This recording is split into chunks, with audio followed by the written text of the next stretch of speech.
Então, boa noite a todos. Eu estou fazendo essa gravação hoje para colocar no lugar da aula de ontem, que acabou falhando.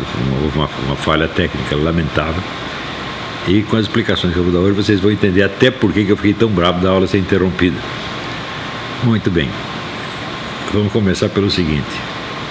Quem quer que tenha estudado a mentalidade revolucionária, a história do movimento comunista e coisas similares, entende que para todo o pessoal envolvido nisso e toda a militância esquerdista de qualquer tipo, de qualquer naipe, só existe um problema no mundo.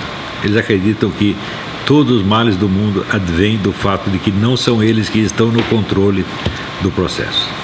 Então, adquirir o controle do processo é a prioridade e, pensando bem, a única. Porque o que será feito depois, por exemplo, como vamos construir o socialismo? Isso aí, muitos autores, muitos dos líderes e gurus esquerdistas nem dedicaram um único minuto a isso. Karl Marx, por exemplo, ele nunca disse como se iria montar o socialismo. Ou seja, o problema prioritário não é o socialismo. O problema prioritário é a conquista e manutenção do poder pelo grupo comunista, socialista, ou seja lá o que for. Isso é a mesma coisa no Partido Comunista Soviético, na Sociedade Fabiana, no Partido Democrata Americano, no PT e no movimento bolivariano. O problema é sempre o mesmo.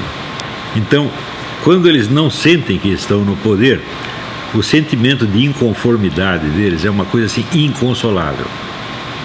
Então, por exemplo, quando o presidente João Goulart foi derrubado em 64, né, o sentimento de perda, de desastre, foi tão grande, como se eles pensassem assim: a pior coisa que pode acontecer para a humanidade é não estar sob as nossas ordens.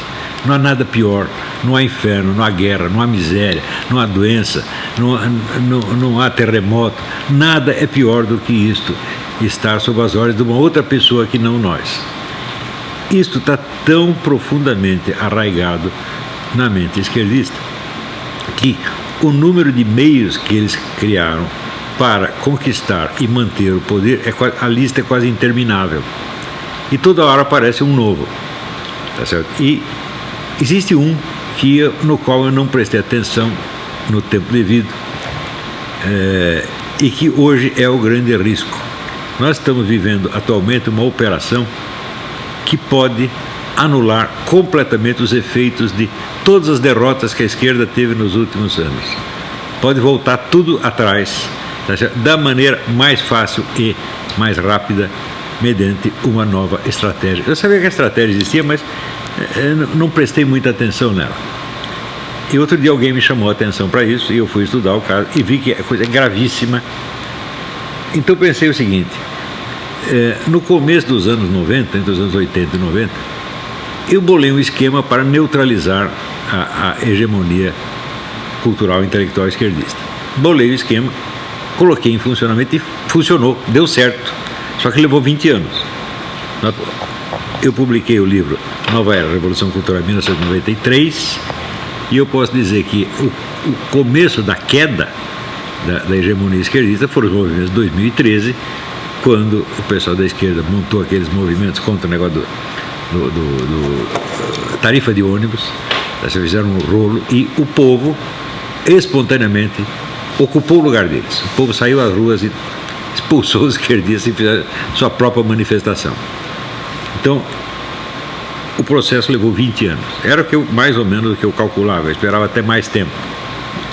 Mas este novo esquema que está sendo adotado agora, ele é uma questão de meses.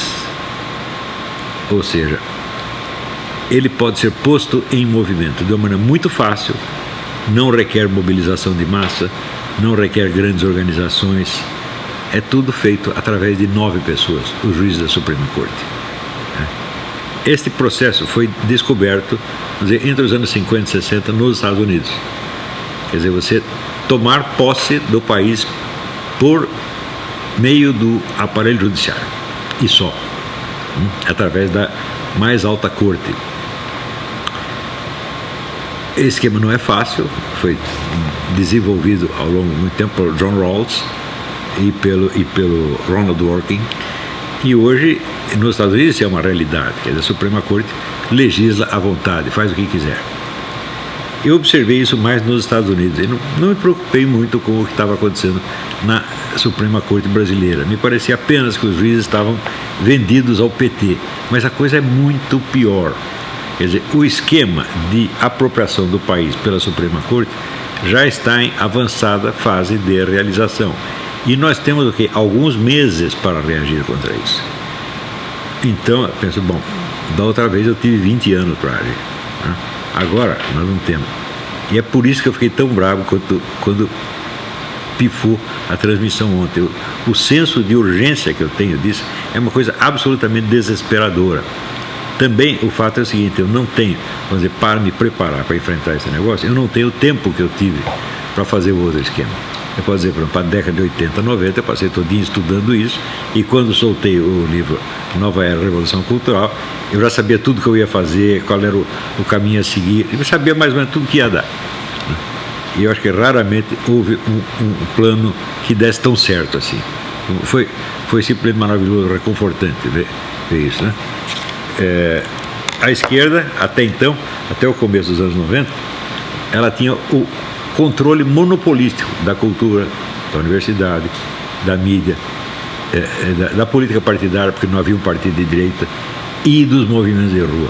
Ou seja, tinha o controle da sociedade inteira, e embaixo dela havia aquela maioria silenciosa que não tinha coragem de dar um pio. Nada. Ou seja, a opinião direitista, ela simplesmente não existia. Não é nem que ela foi excluída, ela já tinha desistido de existir. Tá certo? E eu percebi que o que permitia isso era a tremenda autoconfiança do pessoal da esquerda. Eles confiavam na sua honestidade, na sua capacidade, né? Confiavam que tinham razão. E, sobretudo, isto se baseava na confiança que tinham na autoridade intelectual de uma pleiade de escritores, filósofos, etc. Sobretudo estrangeiros, né? A liderança intelectual local era até meio fraquinha, mas ela adquiria a sua autoridade do prestígio internacional de tipos como Michel Foucault, Jacques Derrida, Jean-Paul Sartre. Era um bando de gente. Se você pegar todos aqueles que o Roger Scruton estudou no livro Thinkers of the New Left, você vê que era uma pleiade de gênios, pelo menos assim considerado pelos seus admiradores. Então, aquilo era uma retaguarda intelectual absolutamente formidável. Quer dizer, para você contestar o que um esquerdista estava dizendo, você tinha que transpor todo esse muro, tá certo? De gigantes ali, que estavam todos de braços dados, não deixando você passar. Né? E eu percebi que era só derrubar esses gigantes e o resto não se sustentava. Então, a autoridade intelectual é sempre a base de qualquer poder que exista neste mundo ou no outro. Não é isso? Então, nós estamos muito acostumados a pensar que o poder se baseia no dinheiro, nisso, naquilo. Não. Tudo que acontece no mundo da política começou em pequenos círculos de intelectuais. E quando aquilo chega ao público, tá certo? Você já tem todo um esquema montado, um esquema intelectual montado atrás, para tapar todos os buracos possíveis. Tá certo? Então, nada tem. Não tem resposta à coisa. Né? Não tanto em termos de convicção, ou seja, não é que tem um formulário ideológico que todo mundo segue. Não é isso. A maior parte das pessoas nem conhece a ideologia esquerdista. É realmente o prestígio pessoal, um negócio psicológico. É um poder psicológico que o nome de um grande intelectual tem sobre pessoas que não seriam sequer capazes de ler o que ele está escrevendo. Por exemplo, Michel Foucault, o pessoal respeita, assim, sem nunca ter lido. Né?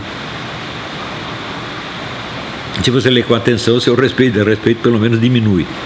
Mas não precisa isso. Então, o prestígio intelectual é a base de todo o poder. Não é isso? Se não tem prestígio intelectual, muito bem, e você toma o poder pela força, você cai. Foi exatamente o que aconteceu com os milicos. Os milicos em 64 tomaram o poder, mas eles simplesmente não tinham respaldo intelectual. E aquele que eles poderiam ter, eles dispensaram. Tá certo? Então, logo se desmoralizaram. Eles não tinham, por assim dizer, autoridade moral, autoridade psicológica. Eles não pareciam autoridade, eles pareciam que tinham apenas o poder material, não autoridade, não inspiravam respeito. Inspiravam, às vezes, temor, mas não respeito. Né? E o pessoal da esquerda no Brasil inspirava esse respeito, respaldado no prestígio da grande intelectualidade esquerdista mundial.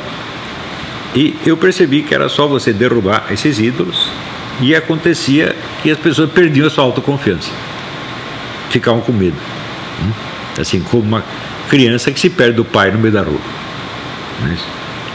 Então, esse respaldo, né, é um dos elementos mais importantes na psicologia humana. Quer dizer, você está escorado no quê?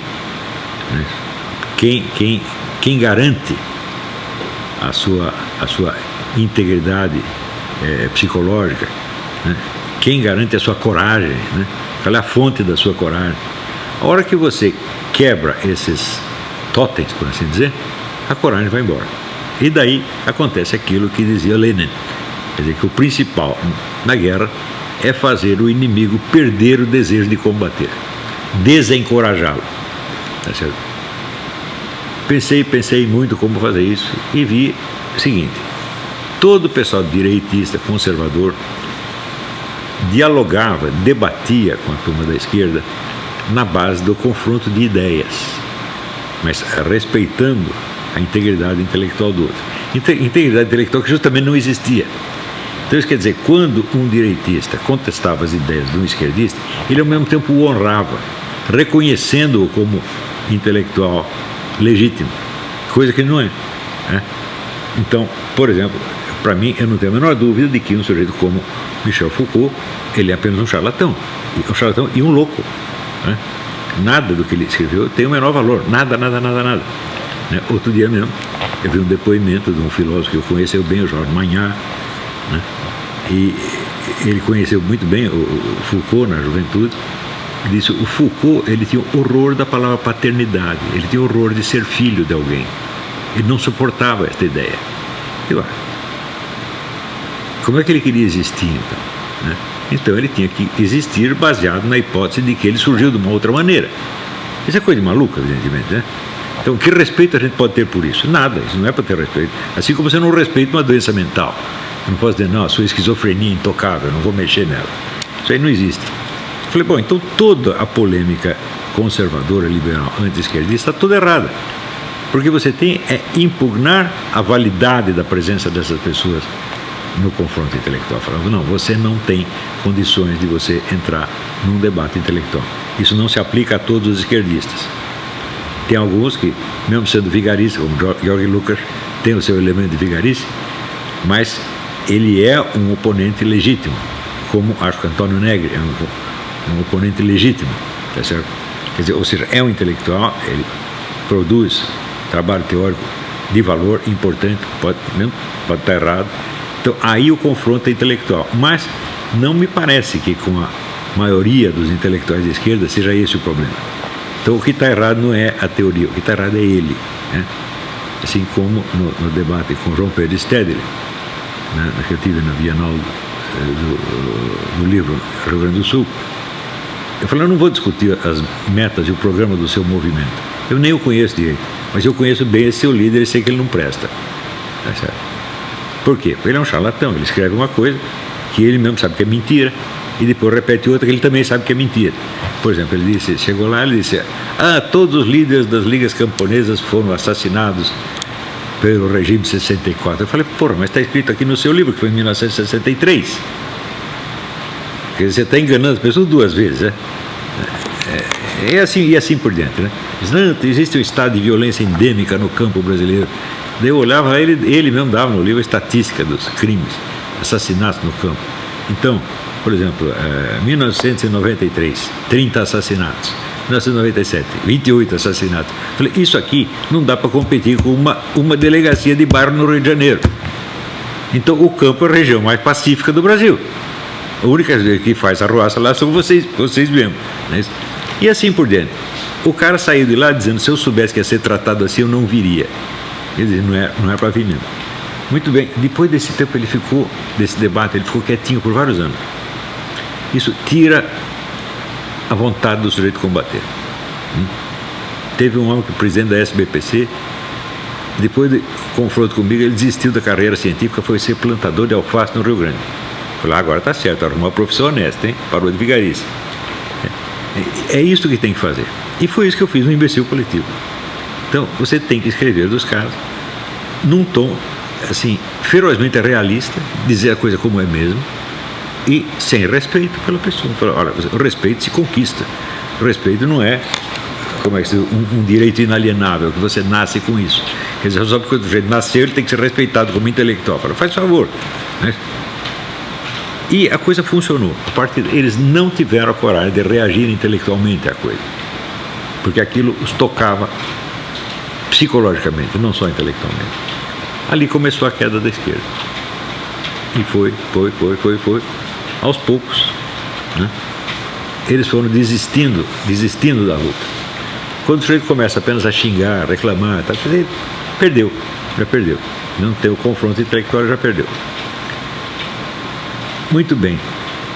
Eu penso, como é que eu poderia fazer o mesmo com este esquema que está aí? Esse novo esquema. Né? Simplesmente não dá tempo. Eu falei, bom, eu precisaria estudar muito o caso, né? Dominar o assunto, como dominei a estratégia esquerdista do Gramsci, tá certo? E daí fazer uma operação dessa, mas ia durar também 20 anos. E nós não temos os 20 anos. Então eu pensei, bom, nós vamos ter que fazer um negócio assim acelerado. E tem que ir direto no ponto. Qual é o ponto? Pensei. É a doutrina do Ronald Dworkin.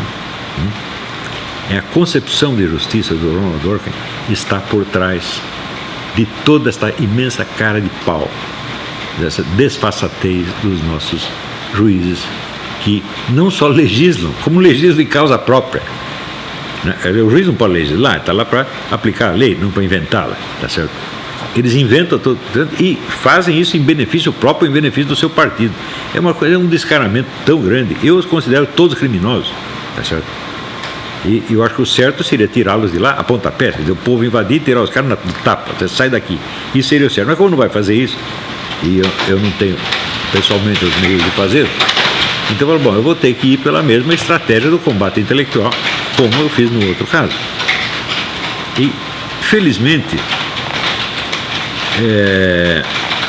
é possível encontrar um núcleo da convicção que sustenta essas pessoas.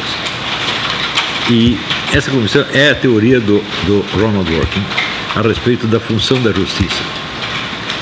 E é isso mesmo que eu vou tentar explicar hoje e mostrar para vocês o seguinte: nós podemos tirar toda a autoconfiança desses 9 juízes, mostrando a eles que o guru deles não é de nada. O seu guru é um coitado. Ele não sabe do que está falando. E ao admirá-lo e segui-lo, você mostra que você é um incapaz. Quer dizer, você não é capaz de sequer de escolher um professor que vale a pena. Certo? Então, o desprezo que eu sinto pelo Ronald Dworkin assim, é ilimitado. Principalmente porque ele é um cara que despreza todo mundo. Eu botei até no Facebook 2 fotos dele mostrando aquele ar de desprezo que ele tem pelas pessoas. Eu falei, mas quem é você para desprezar assim? Você mesmo é desprezível, você não é de nada, pô. Né? Você vê que o próprio Roger Scruton, quando discute com ele, diz, não, reconhecemos o talento, etc. Talento coisa nenhuma, rapaz. A minha conclusão é a seguinte: a única coisa que o Ronald Dworkin tem, ele tem um domínio do vocabulário do pessoal radical chique da costa leste americana. Ele fala para o coração dessas pessoas porque ele é um deles. Ele é da turma. Ele sente como eles. Então é claro que ele tem audiência nesse meio. Mas ele não tem mais nada além disso. Ele às vezes dá um ar de estar expondo uma teoria científica, quando na verdade ele está apenas repetindo lugares comuns da conversa dessa gente. E eu vou dar alguns exemplos. Eu, assim, de propósito, em vez de pegar os livros dele sobre teoria jurídica, eu peguei o último livro dele, que se chama Religião Sem Deus. É claro que não precisa ser muito esperto, assim, que, em geral, as concepções que nós temos do ser humano derivam das concepções que nós temos a respeito de Deus. É isso? E ele não é uma exceção. Eu vou ter que ler alguns pedaços aqui para vocês entenderem, né, onde é que ele quer chegar e onde é que eu quero chegar. Então ele diz, peraí, eu tenho que trocar de óculos e acender isso aqui.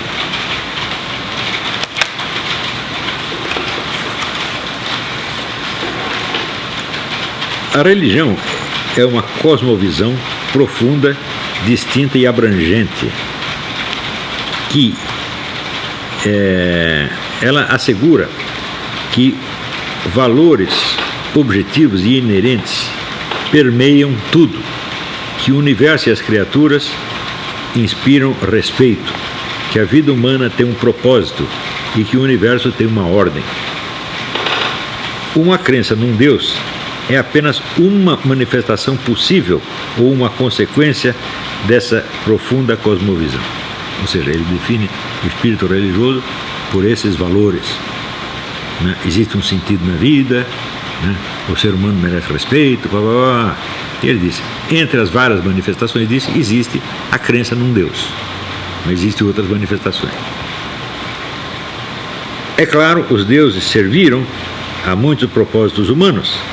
Eles prometeram a vida após a morte, explicaram as tempestades e catástrofes e tomaram partido contra inimigos. Mas uma parte central do seu apelo é que seu suposto sucesso em preencher o mundo com valor e propósito. Ou seja, os deuses também ajudam a dar valor e propósito à vida. A convicção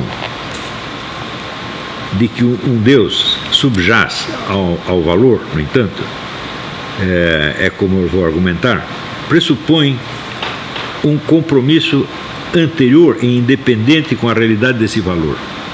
Preste atenção, isso aqui é o núcleo do negócio. Se eu acredito que um Deus sustenta determinados valores, como por exemplo a beleza do mundo, a dignidade da vida humana, etc., é porque anteriormente eu já aderi a esses valores. Esse é o núcleo do argumento dele, e isso é 101% falso. Eu vou demonstrar daqui a pouco. Né? Esse compromisso é disponível, está ao alcance, tanto dos crentes quanto dos descrentes. Portanto, os teístas compartilham um compromisso com alguns ateístas, compromisso que é mais fundamental do que aquele que os divide. Ou seja, o teísta acredita em Deus, o ateísta não, mas eles compartilham valores que são mais profundos do que a diferença que separa de crer ou não crer em Deus. Né? E essa fé compartilhada pode, portanto, fornecer a base para uma comunicação melhor entre eles. Ou seja, os valores comuns entre ateus e religiosos favorecem a comunicação entre eles. A divisão rígida entre o povo da religião e sem religião é demasiado crua, tosca. Muitos milhões de pessoas que se contam como ateístas têm convicções e experiências similares e tão profundas quanto aquelas que têm os crentes ou pessoas que se contam como religiosas. Essas pessoas que compartilham esses valores com os religiosos sem ser religiosos pensam que elas não acreditam num Deus pessoal, mas não obstante acreditam numa força, aspas, maior que nós. Eles sentem uma responsabilidade inescapável de viver as suas vidas bem, viver corretamente, com o devido respeito pelas vidas dos outros. Eles se orgulham de levar uma vida correta e às vezes sofrem uma tristeza inconsolável por ter jogado fora, desperdiçado a sua vida. Ele dá como exemplo, então, um trecho do Albert Einstein, né? Que diz: saber que aquilo que é impenetrável a nós realmente existe, manifestando-se na mais alta sabedoria e na beleza mais radiante que as nossas sonsas faculdades podem abranger, somente nas suas mais formas primitivas. Esse conhecimento, esse sentimento está no centro da verdadeira religiosidade. E nesse sentido, e só nesse sentido, eu pertenço às fileiras daqueles que são devotamente religiosos. Quer dizer, ele não acredita num Deus pessoal, mas acredita, como diz, numa força maior que nós, né? Então,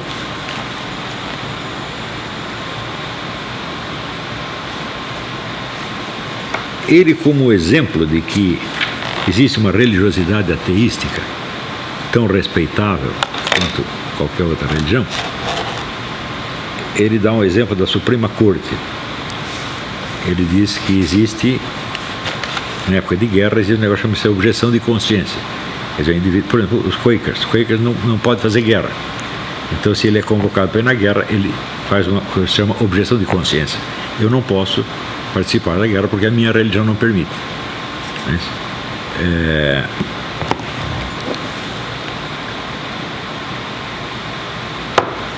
E a Suprema Corte decidiu, uns anos atrás, que o mesmo tipo de objeção vale para o ateísta. Se ele diz, olha, eu não pertenço a nenhuma religião, mas a minha convicção profunda é contra a guerra, então eu não posso participar. E muito bem. Acontece o seguinte, e por que a Suprema Corte decidiu isso? Qual é a justificativa que ela oferecia e qual é a justificativa que o Dworkin, anos depois, oferece, né? Vamos ver a do Dworkin aqui.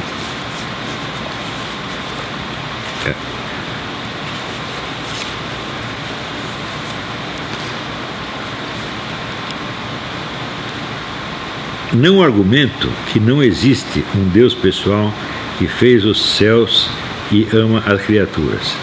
Eu afirmo ontem apenas que a existência desse Deus não pode em si mesmo fazer nenhuma diferença com relação à verdade de quaisquer outros valores religiosos.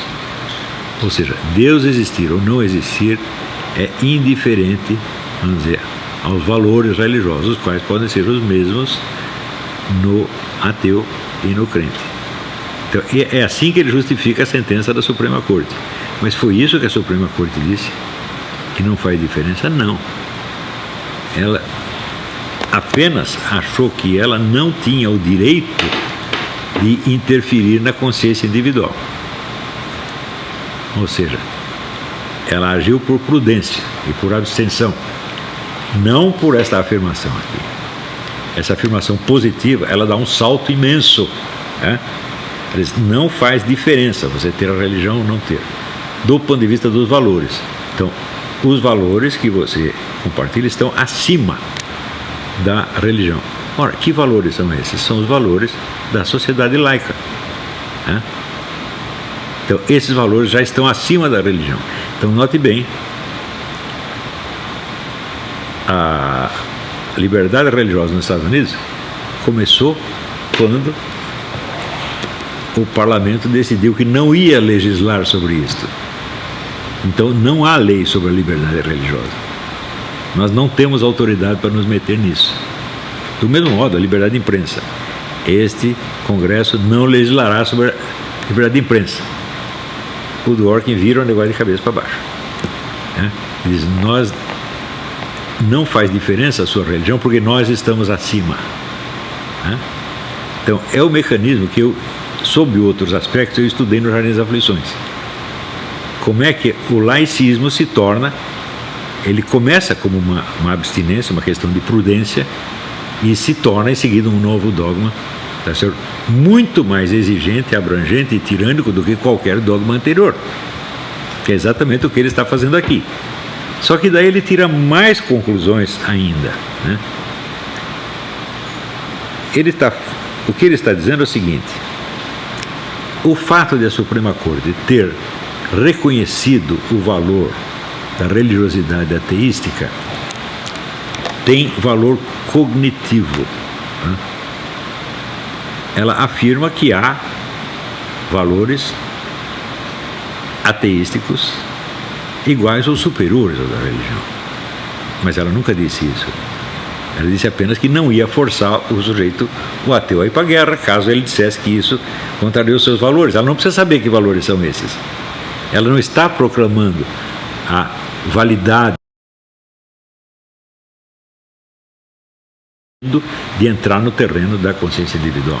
O que meu que fez estava muito certo. Não é isso?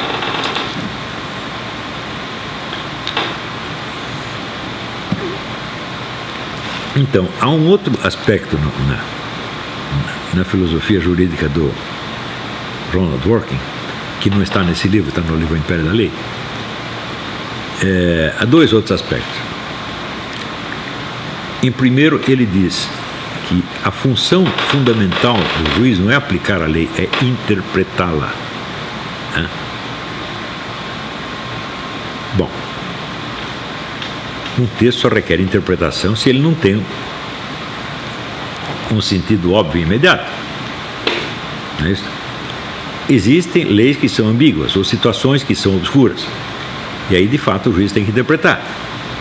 Mas, se você dissesse, é possível que todas as leis sejam ambíguas ou obscuras? Se todas as leis são ambíguas ou obscuras, elas não dizem nada. Né? Uma lei que diz e não diz ao mesmo tempo, ela não está dizendo nada. Então, é a mesma coisa que dizer, não existe lei, só existe a cabeça do juiz. Este é o ponto central da filosofia do Dworkin. Né? Se tudo requer interpretação, nada tem sentido em si mesmo. Isso evoca vagamente o negócio do desconstrucionismo, do Michel Foucault, Derrida, etc. O texto não tem sentido fora do texto. O texto não indica nada fora do texto. Então, se ele não indica nada, bom, você pode entender do jeito que você quiser, porque vai ser apenas um outro texto em cima de outro texto e outro texto. Eu não sei em que medida o Foucault e Derrida influenciaram este cara, mas parece a mesma coisa, né? Só que a suprema sacanagem é o seguinte: existe uma velha briga entre os adeptos do direito natural e os adeptos do positivismo jurídico. Os adeptos do direito natural acreditam que existem normas objetivas de moralidade, tá certo? E que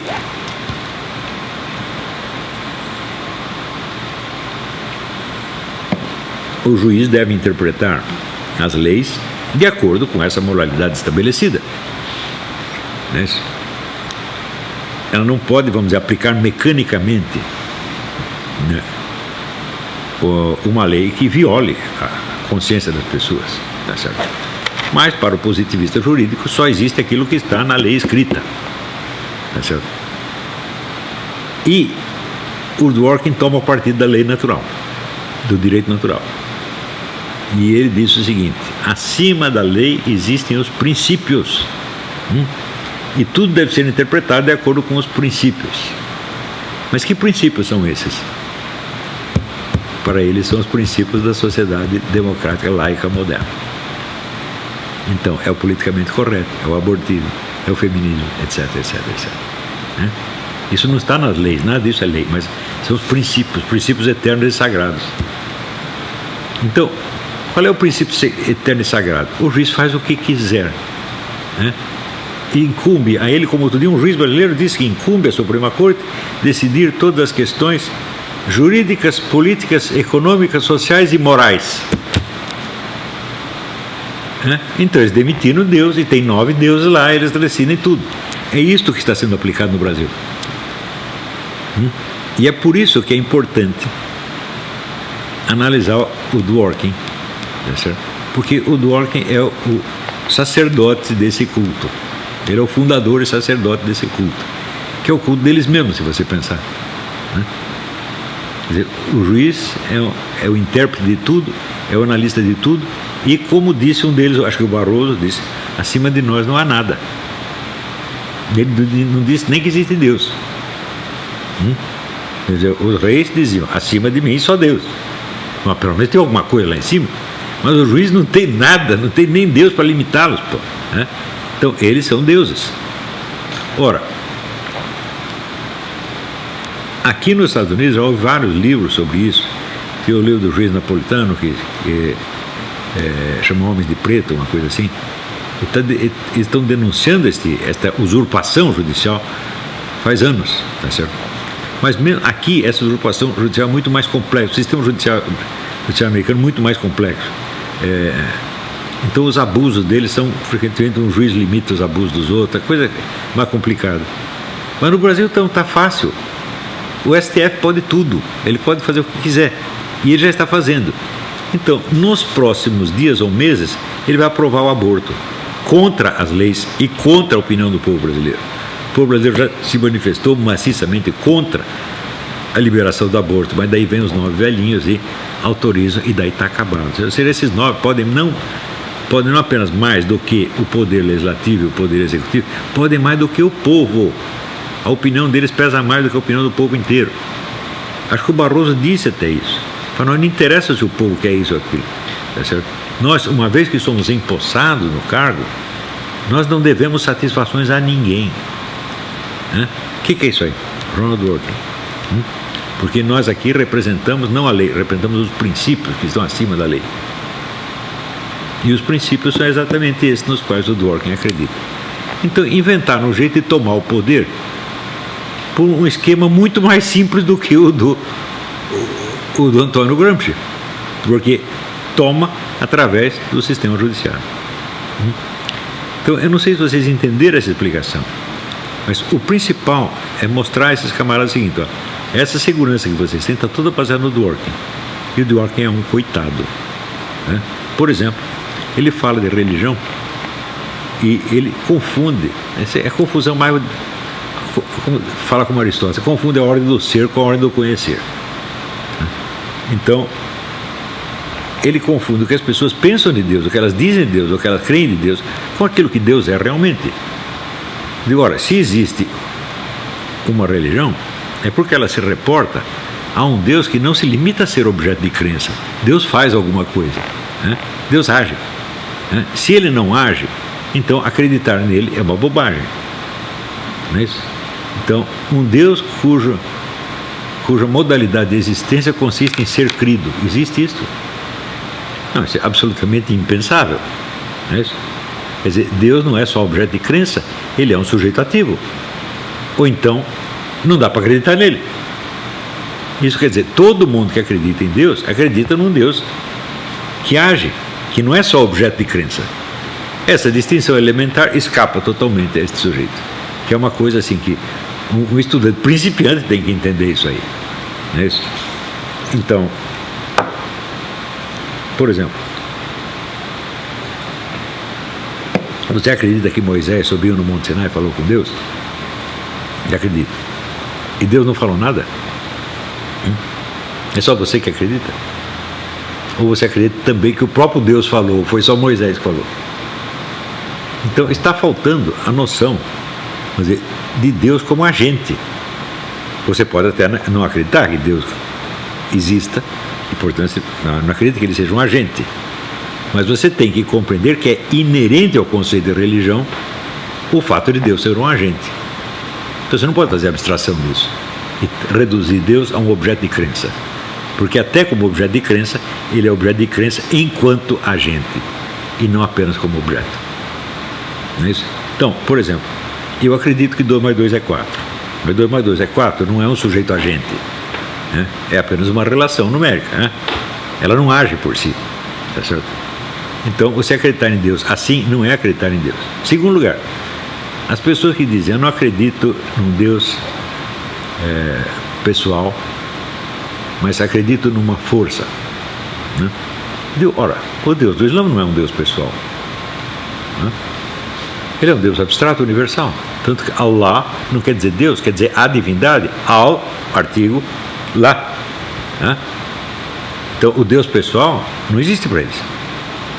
Existe apenas a divindade abstrata, que não se manifesta na Terra. Ele é absolutamente inacessível. Então, essa força, então, não há diferença entre Albert Einstein e um muçulmano.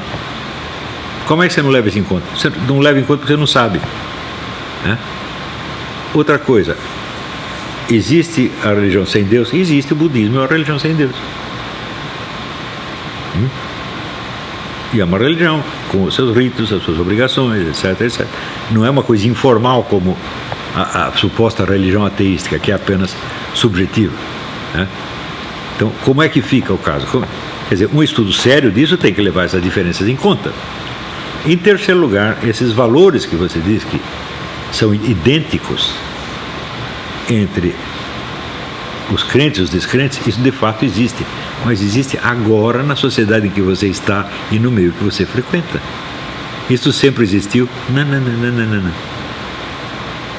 90% desses valores foram criados pelo cristianismo, né? Implantados pelo cristianismo. E é claro, depois que o cristianismo recua, eles continuam existindo porque se incorporaram na cultura. Mas eu vou lhe dar um exemplo. Em Roma, se um casal tem uma criança, o pai não queria a criança, ele podia matá-la. O filho é considerado propriedade do pai, o pai, o que quiser, joga o cara na lata de lixo. Isto aí, entre os índios do Xingu é assim. Você não quer a criança, você tem o direito de enterrá-la viva. Isto é o respeito pela vida humana. E você está falando que o respeito pela vida humana é normal nas pessoas, todo mundo tem, e porque tem, ele tem valores em comum com a religião? Ou foi a religião que ensinou isso a duras penas? Para a escravidão, você não deve escravizar os outros. Quem foi que ensinou isso aí? Foi só o cristianismo, meu Deus do céu. O cristianismo eliminou a escravidão no mundo antigo, tá certo? Trocou a estado do escravo pela de servo da gleba. O escravo romano não podia casar, não podia ter família, não podia ter propriedade, não podia ter nada. Eles procriavam em grandes surubas coletivas, juntava todo mundo no Maracanã, todo mundo come todo mundo, depois as mulheres engravidam e ninguém sabe quem é o pai. Por quê? Para não ter herança. A igreja conquista para eles o direito de casar, ter herança e ter sua terrinha, né? Depois, mais tarde, 700, 800 anos mais tarde, com o advento das monarquias nacionais, né, que já eram concorrentes e não fiéis da igreja, se reintroduz a escravidão com o tráfico africano, né? Mas é outra coisa. E assim por diante. Quem inventou os hospitais? Quem inventou as maternidades? Quem inventou a alfabetização universal? Tudo o que hoje a gente respeita e acredita que são direitos humanos, tudo foi a igreja, meu Deus do céu. Isso não apareceu assim. Todo mundo quando nasceu era um humanista da costa leste. Isso é coisa de gente muito inculta, mas muito, né? Ou seja, o cara não estudou nada do assunto que ele está falando, nada. Isso é um palpiteiro, é um bocó de mola. Ele é um Rodrigo Constantino, meu Deus do céu. E é isto que vocês estão seguindo. Juiz da Suprema Corte, homens de 60, 70 anos, estão acreditando nessa porcaria. Vocês não têm vergonha, não? Vocês estão mostrando a sua inépcia. Então, o que vocês têm? Só tem pose. Você olha o Barroso falando, é a mesma pose desse cara aqui. Mas é só pose, vocês estão vazios. Vocês, né, encostam uma agulha, vocês explodem que nem uma bolha de sabão. É isso que vocês são pessoas vazias. Vocês não têm nenhuma segurança pessoal. Vocês são totalmente inseguros e se apegam a esses ídolos para que eles protejam vocês. Mas o ídolo é tão vazio quanto vocês. Muito bem, é isso que nós temos que mostrar a eles e tirar totalmente a segurança desses caras, né? Porque se você, vamos dizer, se apoia numa autoridade, é possível que essa autoridade seja séria. Não é isso? É assim, é que nem o irmão menor que desafia os inimigos acreditando que o irmão maior vai protegê-lo, né? E se o irmão maior for um covarde? Né? Pronto, acabou sua segurança. Não adianta você chamar seu irmão porque ele vai correr mais do que você. E é isso que vocês estão fazendo. Vocês estão se apoiando num grandão que é mais bobo do que vocês. E por isso mesmo, a desmoralização intelectual desses 9 juízes é preliminar a qualquer outra coisa que se tente contra eles. Tem que tirar a autoconfiança desses caras. Falam, vocês não sabem nada, vocês estão baseados em história da carochinha, né? Vocês escolheram um guru que é mais bobo do que vocês. Então, muito bem, feito isto, se tornará muito mais fácil derrotá-los em outros campos. É uma coisa urgente, importantíssima. Esses 9 caras, eles podem reverter tudo o que o movimento conservador brasileiro conseguiu nos últimos anos, podem recolocar a esquerda no poder, assim, na base da canetada. Quer dizer, neutralizar a vontade de um povo inteiro. É isso. E isso aí nós não podemos permitir que aconteça. Então, desarmar intelectualmente esses caras é o primeiro passo. Claro que eu reconheço que é importante você combater pela aprovação do projeto de lei, né, 4754, que pune a usurpação do poder legislativo pelos juízes. É importante fazer isso também. Mas, mais importante do que isso, é você desarmar o adversário antes de você atacá-lo. Você garantir que não vai ter pão de correr. Então é isso, gente. Muito obrigado, até a próxima.